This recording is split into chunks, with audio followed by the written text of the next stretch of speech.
Bienvenue au bord de la Seine, au pied de la maison de la pêche et de la nature. Donc là on a parlé des leurres souples, des cuillères, maintenant on va parler des poissons nageurs. À la différence des leurres souples, ce sont des leurres qui sont solides. Celui-là, c'est un leurre de surface. Dedans, il y a des billes. Lui, son objectif, c'est pas de créer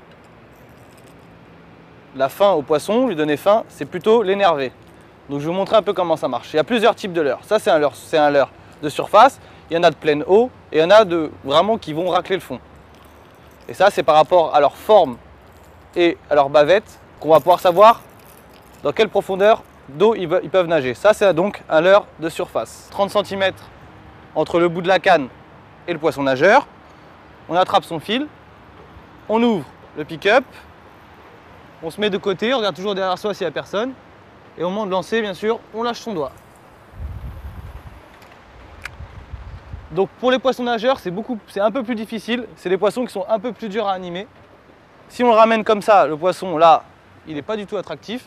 Par contre, si je lui mets des petits coups de canne, il va commencer déjà à bouger un peu plus.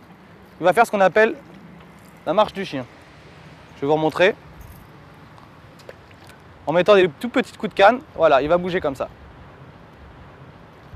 Il faut faire de temps en temps ce qu'on appelle des arrêts. C'est-à-dire que quand je le lance et que je l'anime, à un moment donné, hop, on s'arrête. On met un petit coup de canne. S'il y a un poisson qui suit, ça va encore beaucoup plus l'énerver. On attend un petit peu et on reprend. Donc là, on vient de parler d'un leurre de surface. Là, on va parler d'un leurre qui va travailler un peu plus en profondeur. Pas beaucoup non plus. Il va descendre à grand maximum 1,50 m de profondeur. Un minnow. Lui, il va vraiment jouer sur l'alimentation du poisson. C'est vraiment l'imitation d'un petit gardon par exemple. Soit on lui met de très gros coups de canne, ce qu'on appelle des jerks, soit on lui met des tout petits coups de canne, on appelle ça du twitch. Donc je vous montre à quoi ça ressemble. Un jerk c'est ça. On tape vraiment fort la canne, ça fait faire des grands écarts au poisson, ou sinon de tout petits coups de canne comme ça. Et là le poisson va se déplacer par plus petits à-coups. Donc maintenant on va parler d'un leurre, toujours du poisson nageur. Mais celui-là va beaucoup plus profond, voire taper le sol. On appelle ça des crankbait. Comment on les reconnaît? Ils ont des grandes bavettes, toutes droites. L'eau elle s'appuie dessus et le poisson vient taper le sol comme ça. Très bien, mais faire attention dans les zones encombrées parce que c'est le genre de leurre qu'on va laisser au fond. Faire très attention où on pêche. Mais c'est un leurre, surtout ce coloris-là, si vous connaissez, c'est le coloris perche. On dirait vraiment une vraie petite perche. Ça, c'est congénère, des grosses perches. Les brochets ou les cendres, ça leur plaît beaucoup.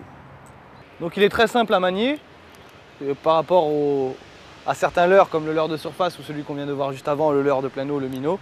Celui-là, il est un peu comme la cuillère, il suffit juste de ramener, d'accélérer, de ralentir le mouvement de rembobinage. On n'est pas obligé de ramener tout le temps, on peut aussi arrêter de le ramener. C'est un leurre, celui-là il est flottant, c'est-à-dire que quand on arrête de le ramener, il va remonter en surface. Souvent c'est ce qui provoque l'attaque chez les carnassiers.